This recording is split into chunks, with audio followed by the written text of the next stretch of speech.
అర్ధవీడు మండలం వెలగలపాయకు చెందిన 10వ తరగతి విద్యార్థి కటారి కరుణ మృతి. గురుకుల పాఠశాల సిబ్బంది పట్టించుకోకపోవడంతో మృత్యువాత.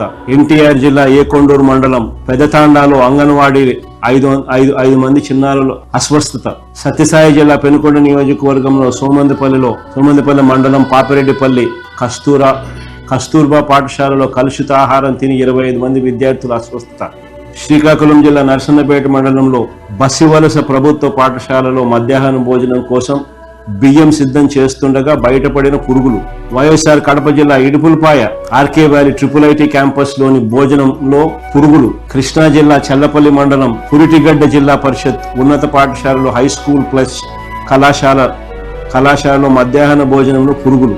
పొట్టి శ్రీరాములు నెల్లూరు జిల్లా ఆత్మకూరు ఏపీ బాలికల గురుకుల పాఠశాలలో విష జ్వరాలు సోకి 40 మంది బాలికలు అస్వస్థత. అల్లూరు సీతారామరాజు జిల్లా గూడెం కొత్త వీధి మండలం మారుమూల జర్రెల గిరిజన గ్రామం ఆశ్రమ పాఠశాలలో దుంపల కూర పెరుగు తిన్న 29 మంది విద్యార్థులకు అస్వస్థత. ఆసుపత్రి పాలైన గిరిజన స్టూడెంట్స్. అల్లూరు సీతారామ జిల్లా రాజేంద్రపాలెం బాలికల ఆశ్రమ పాఠశాలలో అపరిశుభ్రత ఆహారం కలుషితమై 22 మంది అస్వస్థత. నంద్యాల జిల్లా మిట్టకందాల గ్రామంలోని అంగన్వాడీ సెంటర్లో 3లో విషతుల్య ఆహారం 8 మంది చిన్నారులకు వాంతులు విరోచనాలు. సత్యసాయి జిల్లా గోరంట్ల గిరిజన సంక్షేమ గురుకుల పాఠశాలలో అన్నంలో పురుగులు, కూరగాయల్లో ఎలుకలు, 4 విద్యార్థినిలు అస్వస్థత. This is the plight of affairs.